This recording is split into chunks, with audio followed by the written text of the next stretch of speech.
Roberto Bautista Agut contre Yannick Sinner, c'est l'une des affiches des demi-finales dans le Masters 1000 de Miami. J'imagine ce que tu dois te dire sur le papier, c'est pas très sexy comme rencontre. Et pourtant, je pense que ça peut être un très beau match. Je vais te dire pourquoi dans cette vidéo en te donnant bien évidemment mes analyses et mon pronostic. C'est parti, let's go! Tu es nouveau sur cette chaîne? Pour ne rien manquer de l'actualité tennis, abonne-toi et active les notifications en cliquant sur la petite cloche. Le contenu te plaît? Fais-le nous savoir en mettant un pouce bleu. De plus, si tu souhaites prolonger l'échange, tu peux nous suivre sur tous nos réseaux sociaux et rejoindre notre Discord.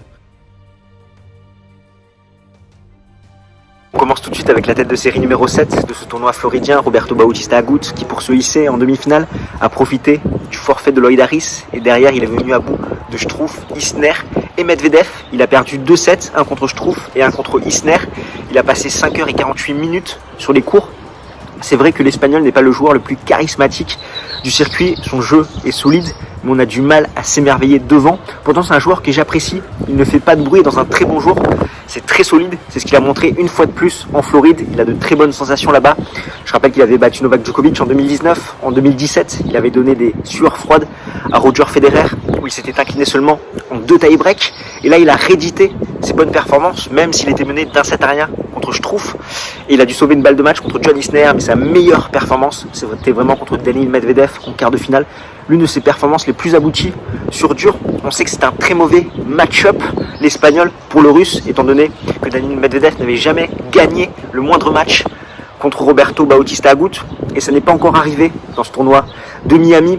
L'Espagnol très solide de sa ligne de fond de cours, qui a fait très mal avec son coup droit très à plat, très profond à Daniil Medvedev, qui allait trop rapidement à la faute. Il s'est frustré et Bautista Agut en a profité, vraiment un métronome du fond de cours. Il a énormément varié également en montant au filet pour profiter de la position lointaine du Russe, qui a fait un match correct, 8 aces, mais qui allait vraiment trop rapidement à la faute et qui a peiné un petit peu dans ces conditions trop lentes pour lui, d'autant plus que c'était en night session, donc pas idéal pour Daniil Medvedev. 4e demi-finale en Masters 1000, après Madrid en 2014, Shanghai en 2016 et Cincinnati en 2020. Pour le moment, il n'a qu'une finale en Masters 1000, c'était à Shanghai en 2016. Son début d'année, plutôt pas mal, 2 finales à Montpellier et à Doha, mais à chaque fois, il a raté vraiment le coche sur ce dernier match où il se loupait un petit peu, trop nerveux.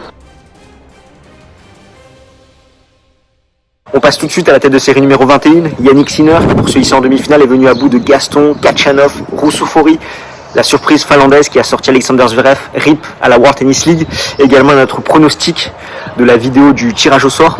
Et en quart de finale, il est venu à bout également de Bublik en 2 sets. Il a concédé seulement un set, c'était contre Khachanov, et il a passé en tout 6h49 sur les cours. Yannick Sinner, c'est vraiment très solide. À 19 ans, l'Italien ne cesse de progresser et de nous étonner. Il aura mis 3 Masters 1000 pour atteindre sa première demi-finale dans cette catégorie de tournoi. Il a un jeu très solide des deux côtés en coup droit et en revers, même s'il y a un léger avantage pour son revers qui est vraiment très lourd, un revers très lifté qui fait très mal. Il avait posé énormément de soucis à Rafael Nadal en quart de finale à Roland Garros avec cette arme. Et surtout, ce qui étonne par rapport à ses rivaux du même âge, c'est son intelligence de jeu, son mental. On sent vraiment qu'il met en place un plan tactique, que dans la tête, il y en a, on l'a vu encore contre Alexander Bublik, où à chaque fois c'est le Kazakh qui fait le break dans chacun des 2 sets et qui va mener au tie-break, mais derrière, l'Italien, dans les moments chauds, il va resserrer le jeu, il va faire la différence. C'est vrai que Bublik, c'est un joueur instable, certains l'appellent le Kyrgios du pauvre. Il sert très bien, il a une très bonne patte, mais ça manque de stabilité, même s'il a énormément progressé. Et ce manque de stabilité, finalement, ça lui a coûté pas mal dans ce quart de finale, sachant que Yannick Sinner en a profité à chaque fois. Sur le début d'année, c'est un titre à Melbourne 1 et 2 quarts de finale à Marseille et Dubaï, malgré des éliminations précoces à l'Open d'Australie et à Montpellier. Au niveau des face-à-face, Sinner mène 1-0 contre Bautista Agut et c'était une rencontre toute fraîche étant donné qu'elle a eu lieu à Dubaï il y a quelques jours où l'Italien s'est imposé en 3-7 contre l'Espagnol. Un superbe match, vraiment pas mal d'attaques, de jolis points, de coups gagnants dans les 2 sens. On a senti Bautista Agut dans cette rencontre très solide de sa ligne du fond. On pensait qu'il allait faire craquer Yannick Sinner notamment dans le 3e set, mais c'est finalement l'Italien qui s'est détaché dans ce 3e set, dans un jeu où il va breaker Bautista Agut en mettant 4 gagnant. Ça a été un match accroché des deux côtés où on peinait vraiment à voir qui allait se démarquer entre les deux joueurs. Pour rappel, au niveau des jeux de service, en moyenne, c'est Yannick Sinner qui mettait le plus de temps, 3 minutes et 52 secondes dans ses jeux de service, pour 2 minutes et 37 secondes pour Bautista Agut. Donc autant vous dire que ce match va être quand même très serré.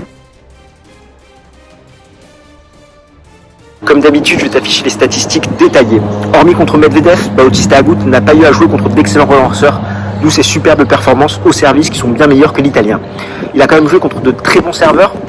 Il a de très bonnes stats à la relance où il a breaké pas mal de fois ses adversaires.